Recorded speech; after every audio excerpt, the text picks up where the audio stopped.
Olá, tudo bem?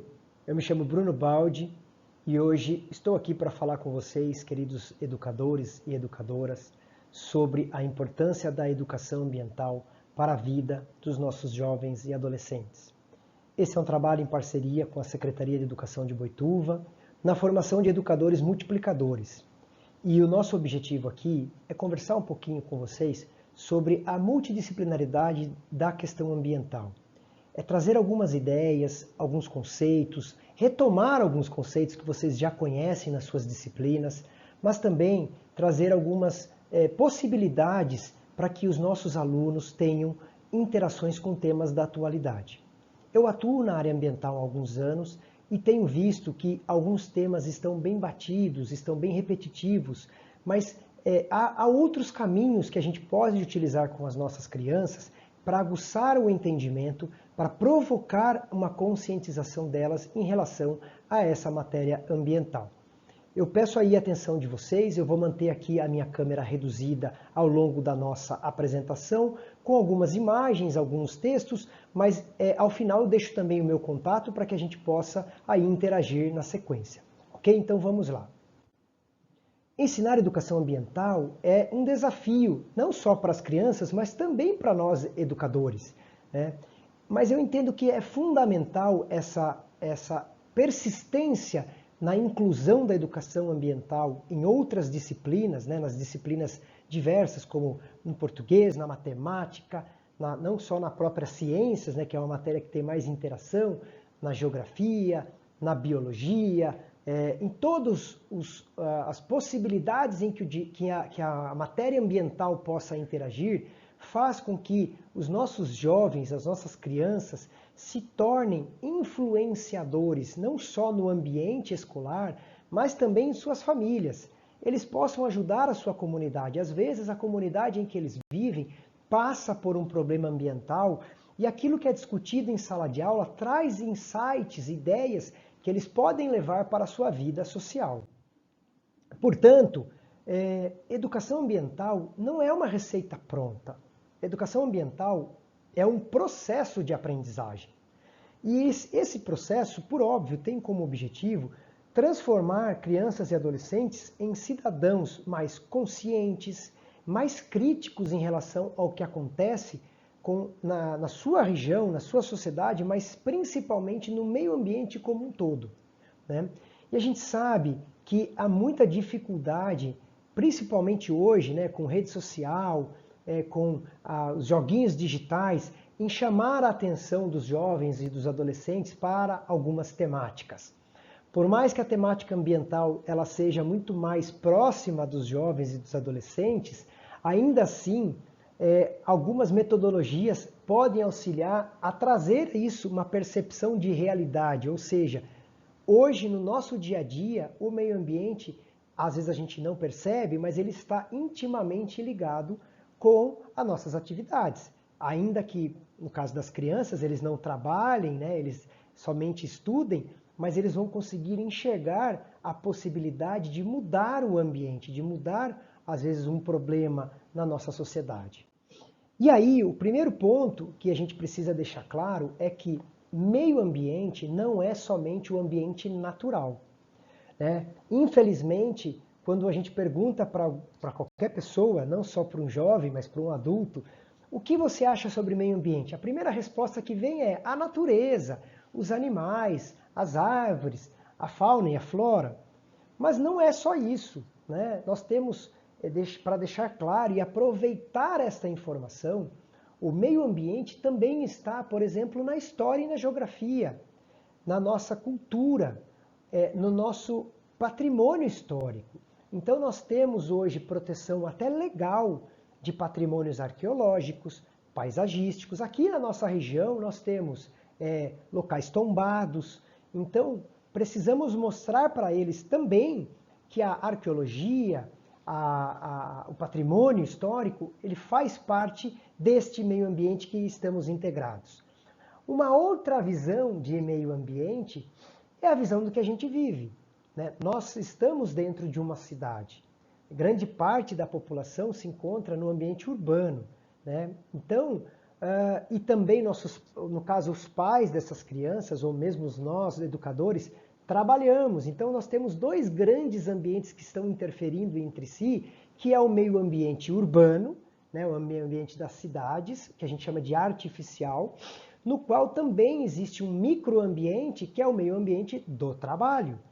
Então, precisamos mostrar esse universo para que eles possam enxergar as diversas possibilidades quando tratamos dos diversos meio-ambientes. E aí, lembrando que esses ambientes também eles estão interligados, todos eles. Não adianta eu só preservar ou cuidar ou ter uma atenção especial para um tipo de ambiente, no caso que a gente sempre pensa na fauna e na flora, se a gente não olha para o lado e observa que existem ambientes que estão interligados, as cidades, o próprio patrimônio histórico, ou que a gente chama de teoria de Gaia, né, que é uma teoria filosófica em que todos os ambientes estão interligados entre si e qualquer interferência em um, ele vai replicar em outro. E aí, trazendo um pouquinho da parte conceitual, né? Óbvio que os senhores sabem desses conceitos, e não estou aqui, não é para chover no molhado, mas é só para mostrar de uma forma lúdica, né?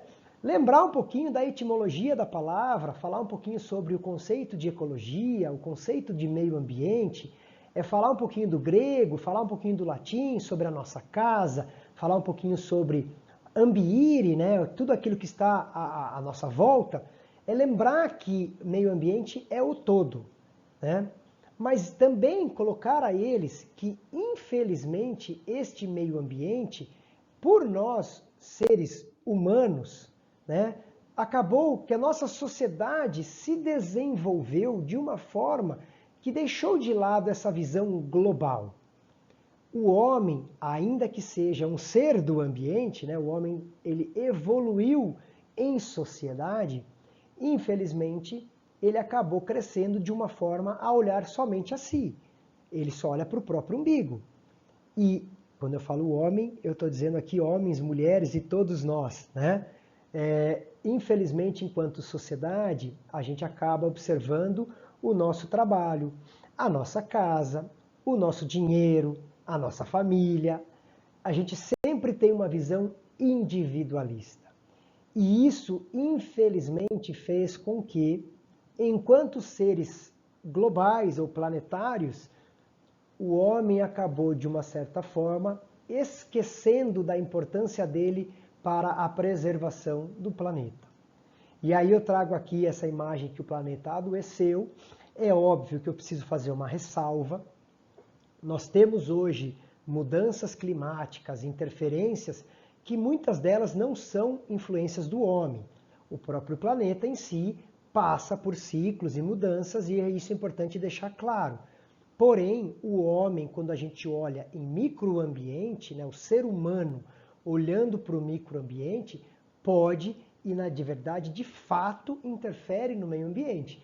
Eu vou mostrar para vocês mais para frente as questões, por exemplo, do saneamento básico, que é uma vertente, uma influência direta do ser humano com o meio ambiente. Mas, para deixar de uma forma mais lúdica, é importante mostrar, né, que enquanto a gente estava olhando para o nosso umbigo, olha o que aconteceu com o planeta. Os animais passaram a morrer atropelados em rodovias, a seca porque a gente começou a ter uma demanda de água muito mais para abastecer nós humanos, os rios muito mais poluídos porque não tratamos esse nosso esgoto, o resíduo sólido também provocado pelos humanos, as enchentes porque as cidades foram mal dimensionadas e assim vai. Eu acho importante colocar isso para que eles entendam que não só o planeta passa por mudanças e transformações, mas também nós, seres humanos, interferimos em algumas delas, né? E aí eu trago aqui essa reflexão. Eu acho importante essa reflexão. Uma provocação filosófica. Pensar quem somos e pensar o que queremos. Somos uma sociedade inteligente, evoluída, mas ainda vivemos em condições precárias, similares da Idade Média. Então, quando a gente olha essas imagens aqui e vê quem somos, o rio Tietê poluído, né? Então, aqui próximo à nossa cidade, na cidade de Salto, né? O Rio Tietê tem lá uma cachoeira, resíduos sólidos que também são lançados nesses rios sem qualquer tipo de proteção ou, às vezes, por falta de educação ambiental mesmo das pessoas. E também pensar essa questão do saneamento, né? Hoje ainda, em um país altamente desenvolvido, em um estado altamente desenvolvido como o nosso aqui de São Paulo, a gente ainda tem condições precárias de saneamento básico. É isso que nós queremos? É óbvio que nós queremos um rio como esse da imagem mais ao centro, né? Um rio caudaloso, despoluído, com a sua mata preservada. E a gente sabe que nem sempre será assim.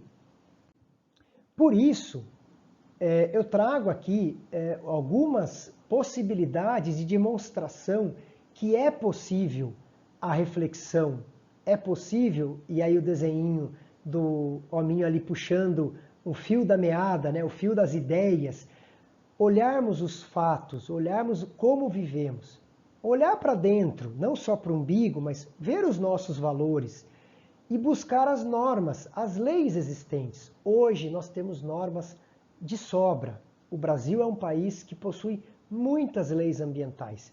Algumas delas, como por exemplo essa que eu estou mostrando aqui, a imagem do Rio de Janeiro, né, a praia de Paquetá, vem de uma mudança legislativa, né? O Marco do Saneamento obrigou e trouxe metas de despoluição. Então, o Rio de Janeiro, por exemplo, eu estou usando ele como exemplo porque está toda hora na televisão, então fica mais fácil, mas a gente tem outras cidades aqui no próprio estado de São Paulo, mas em todo o Brasil, em que passaram por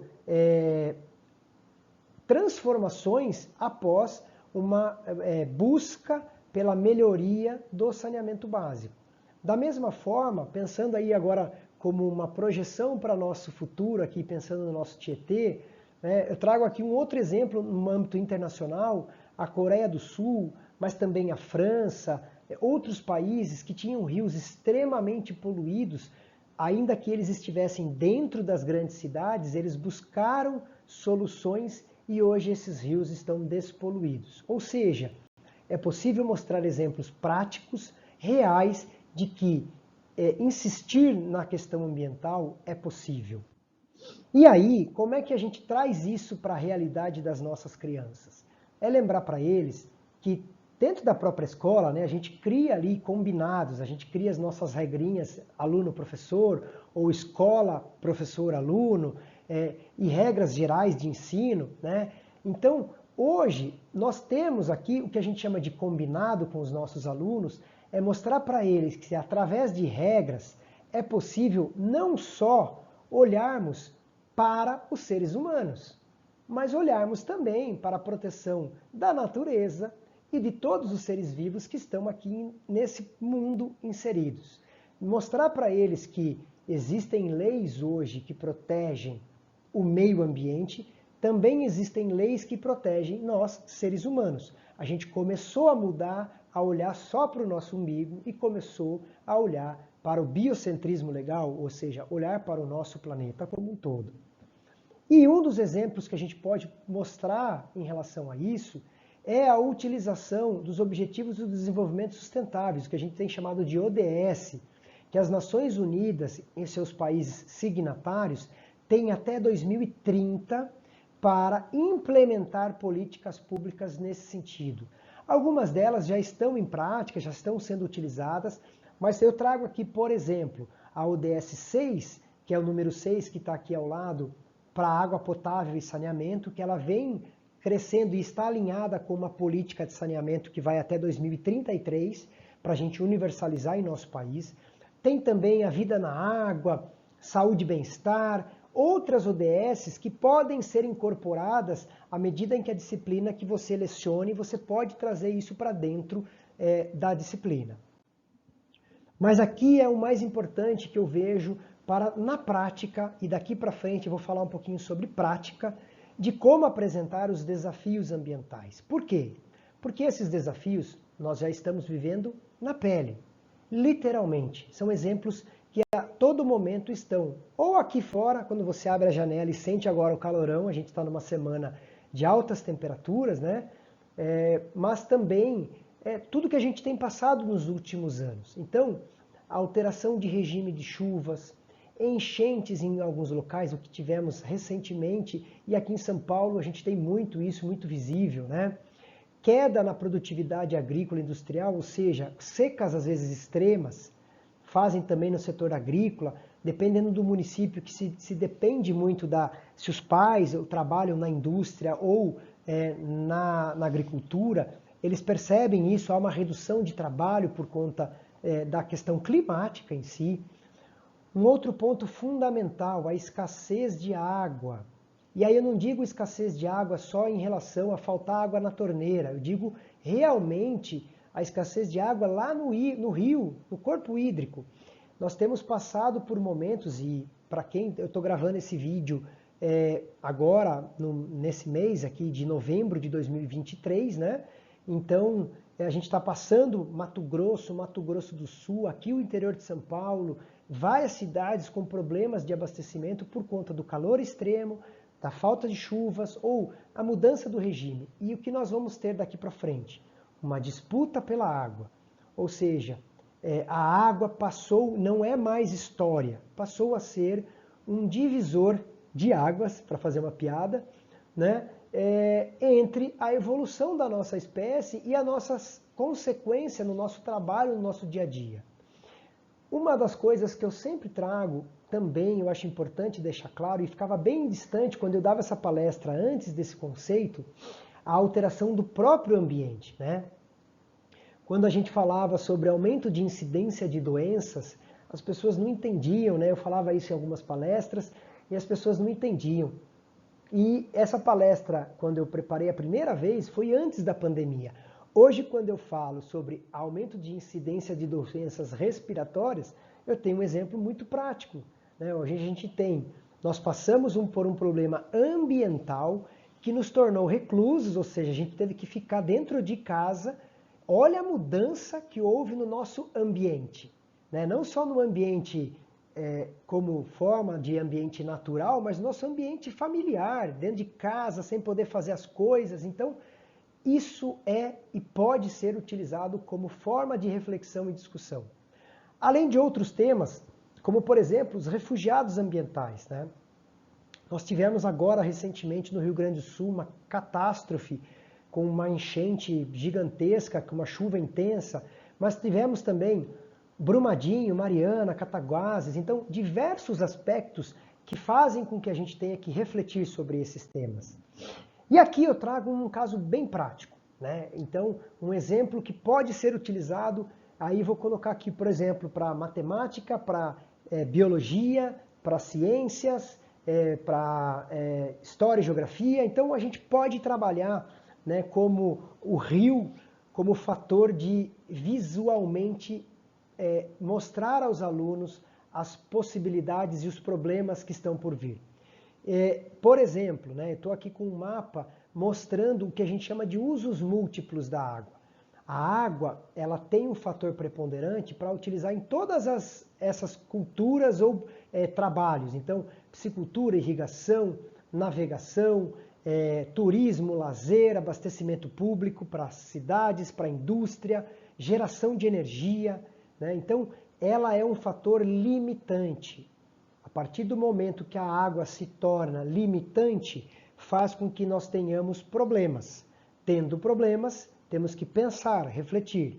Então, geração de energia versus abastecimento público, este é um problema. Dou prioridade a quem? E aí a gente pode usar, por exemplo, na matemática, percentual na época da estiagem, que a gente ouve muito na televisão. A água está num volume de X%. A probabilidade de chuvas é de X%. Ou falar um pouquinho sobre as previsões, falar um pouquinho sobre as consequências dos usos, daí pensando um pouquinho aqui na biologia, nas ciências, sobre os cuidados que nós temos que ter nas questões de irrigação, no consumo, no abastecimento, a indústria consciente. E aí a gente pode viajar aqui um pouquinho na história, falar sobre a importância dos rios, não só na nossa criação enquanto país, né? Os rios foram aí as artérias que levaram à evolução, e a gente acabou utilizando eles lá atrás e hoje a gente não consegue nem utilizá-los mais porque eles estão poluídos.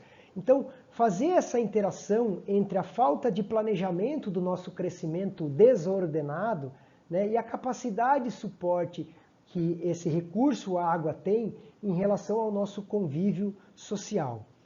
Trazer um pouquinho aqui também sobre a importância, agora falando um pouquinho mais da água enquanto saneamento, né? Nós temos hoje no saneamento básico 4 grandes serviços, né? A água, o esgoto, a drenagem e os resíduos sólidos. Então, nesses desenhos que a gente tem aqui, uma das grandes importâncias, e é importante colocar isso aos jovens, quando a gente estuda ali os conceitos básicos, né, de captação, distribuição, abastecimento de água, quando a gente estuda um pouquinho sobre tratamento de esgoto, isso é colocado às crianças nas aulas práticas, mas lembrar também a questão da relevância, da importância de cuidar desses recursos. Então, por exemplo, a questão de não jogar resíduos no vaso sanitário, ou muitas crianças às vezes moram perto de rios e vê lá amigos, vizinhos jogando no rio saco de lixo, sofá, e esse tipo de coisa mostra com que esse sistema, para que ele possa funcionar em perfeição, porque também não adianta a gente bater nos políticos, bater nas autoridades, sendo que nós, enquanto cidadãos, a gente também precisa fazer a nossa parte. Então, para que esse sistema funcione, tanto coleta de lixo, armazenamento, reciclagem, a gente, enquanto cidadão, precisa fazer com que esse processo funcione, né? Então, separar o nosso lixo, adequar ele no local, lançar ele no local adequado, comprar produtos que sejam conscientes, ou seja, que eles tenham um processo de reciclagem ou de, fugiu a palavra, que seja perecível no tempo. Também no caso de enchentes, a mesma coisa. Uma vez que resíduos sólidos eu não lanço na lixeira, eu jogo às vezes na rua, jogo no chão, isso vai para a drenagem pluvial e acaba interferindo no processo e gerando as enchentes. Então, a importância do saneamento do nosso dia a dia precisa estar claro para os jovens, né? E aí eu tenho que fazer aqui uma observação sobre a questão da universalização, né? Hoje, eu vou mostrar no slide seguinte, busca-se que todas as cidades tenham, pelo menos em zona urbana, né, na questão do saneamento urbano, tenham abastecimento de água de qualidade, tratamento de esgoto, drenagem e resíduos sólidos. Há uma necessidade de integração desses sistemas e a sociedade precisa estar alinhada com isso dentro dessas políticas públicas. E aí eu trago aqui o desafio da água. O que a gente usa geralmente com os nossos jovens, alguns exemplos práticos, né? Então, qual que é o grande desafio que nós trazemos? Está aqui, planejamento. Olha como é difícil trabalhar ou gerir abastecimento, por exemplo, para todas as casas.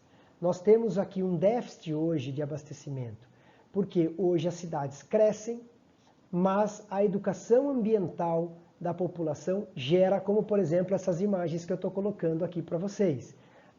Hoje a gente tem lançamento de esgoto direto das casas no rio, sem passar por tratamento. A cultura de usar a mangueira como torneira hidráulica, né, como vassoura hidráulica.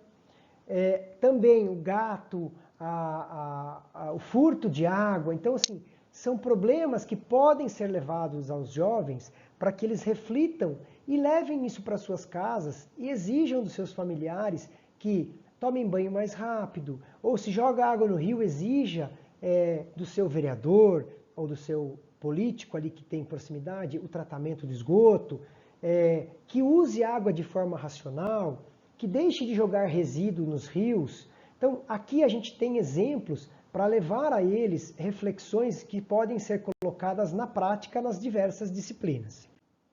E aí eu trago aqui em números para vocês o aspecto da universalização, né? Nós temos aí hoje uma meta de universalização do saneamento para o Brasil. Para universalizar os 4 serviços, existe uma estimativa de investimento na base de 700, quase 800 milhões para o ano de 2033. Então, é muito importante mostrar aos nossos jovens que saneamento básico custa dinheiro. Porém, o investimento em saneamento básico traz e afeta diversas áreas, como essas que estão aqui no rodapé. Investir em saneamento básico é investir em preservação, é investir em turismo, é investir em trabalho, em saúde, em educação, em cidadania. Quando nós investimos em saneamento básico, nós estamos trazendo dignidade às pessoas. E aí, os dados que eu trago aqui, é importante para ter uma reflexão, são dados que estão disponíveis no site do Trata Brasil, que faz aí a consolidação das informações do saneamento no nosso país. Olhem que os números mostram: 84% dos brasileiros têm acesso à água tratada, ou seja, nós estamos muito próximos da universalização. A meta é chegar a 99% até 2033. Mas como o nosso país é um país continental, nós temos ainda 35 milhões de brasileiros sem acesso a saneamento básico. 35 milhões. Existem países com essa população. É muita gente. E aí, o que acaba... Isso aqui eu estou falando de abastecimento, tá? Água potável, é abrir a torneira e sair água. Ou seja, 35 milhões de pessoas ainda buscam água direto no rio, ou tem um pocinho, uma cacimba, e pegam água, fervem a água e fazem o processo. É muita gente. Então, ter na nossa casa uma torneira com água potável, considerando esses números, é um grande luxo. Na verdade, é uma obrigação das políticas públicas. E o que acaba causando mais impacto ainda, que muitas pessoas não sabem, é que dessa quantidade dessa população, somente 55% dessa população possui coleta de esgoto. Coleta, para quem não sabe, não é tratamento. Coleta só é afastar o esgoto, ou seja, é colocar na tubulação e levar até um rio. Então, 55% da nossa população tem coleta. E somente desses 55%, 50% do esgoto é tratado. Ou seja, metade do esgoto que é coletado, ele é tratado. A gente joga nos nossos rios 50% do que consumimos, um percentual, olhando o SNIS de 2020, tá? São 5,3 milhões de piscinas olímpicas despejadas na natureza. Quando a gente olha esses números, a gente começa a refletir o mundo de possibilidades, de ideias, de reflexões que podemos colocar aos alunos sobre a importância do saneamento. Então, pedir para que eles tragam, às vezes, a conta de água para fazer o cálculo, para ver se tem água, se tem esgoto, para ver essa perspectiva de universalização, olhar também os rios à volta de onde eles moram, se há lançamento de esgoto ou se há água tratada nas casas, há uma busca, por exemplo, também turismo, né? A cidade se beneficia com o turismo porque tem rios limpos, porque tem saúde. Então, aqui a gente tem um universo de possibilidades que a gente pode colocar em prática na sala de aula.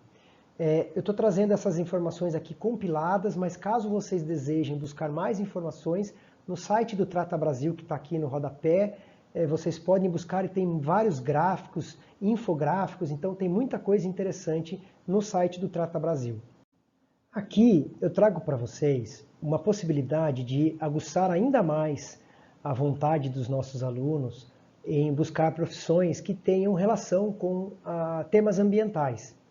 Muitas vezes as crianças têm ali alguns sonhos de eu quero ser policial, eu quero ser veterinário, eu quero ser médico, eu quero ser qualquer profissão, e mostrar para elas que todas as profissões, pelo menos eu hoje atuo, né, eu sou advogado na área ambiental, né, então até trago aqui um desenho de um advogado, Hoje todas as profissões têm viés ou têm já especializações em questões ambientais. Então, se o sonho do garoto é ser policial, deixe claro para ele que existe também um policial ambiental, aquele que preserva, que cuida da natureza. Da mesma forma, se o sonho dele é ser veterinário, existe também veterinário não apenas de cachorro e gato, mas também existem veterinários que atuam com animais, né, animais de grande porte, animais selvagens.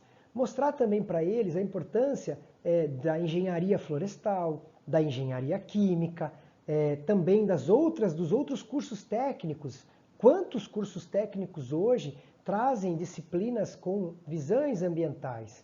Né? A questão da agricultura, os agrônomos, geólogos, biólogos na área de farmácia e também, né, na parte de educação. Vamos puxar a sardinha aqui para o nosso lado, né? A educação ambiental, né, hoje traz uma oportunidade.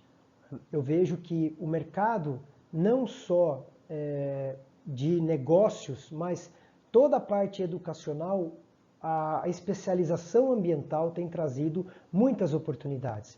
Hoje, por exemplo, eu atendo desde mercado financeiro, a mercado imobiliário, a mercados educacionais. Então, o tema ambiental traz oportunidade como uma das carreiras em ascensão.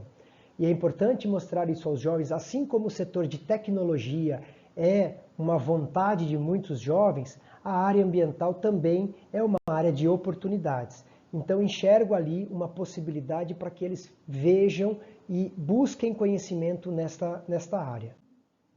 Da mesma forma, eu trago aqui alguns exemplos que podem incentivar a reflexão crítica na prática, não só em sala de aula, mas na casa desses jovens.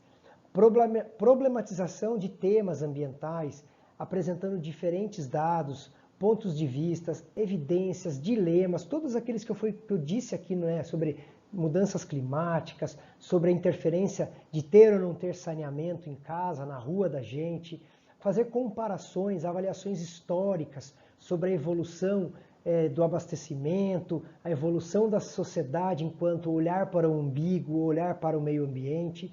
E aí aqui, ações simples podem talvez ser colocadas a eles para que eles reflitam sobre alguns pontos, né? Então eu numero aqui algumas 10 ideias ou ações que possam ajudar com o meio ambiente, que provavelmente as escolas já fazem, né? Porque hoje muitas das escolas usam alguns desses conceitos. Então, tirar da tomada eletrodoméstico, de repente pegar uma conta de energia, fazer um cálculo e mostrar matematicamente quanto aquilo vai reduzir em dinheiro no tempo, trocar lâmpadas incandescentes por lâmpadas econômicas, mostrar como funcionava uma lâmpada velha, como funciona uma lâmpada nova, quais os produtos ou a perecividade desses produtos no tempo.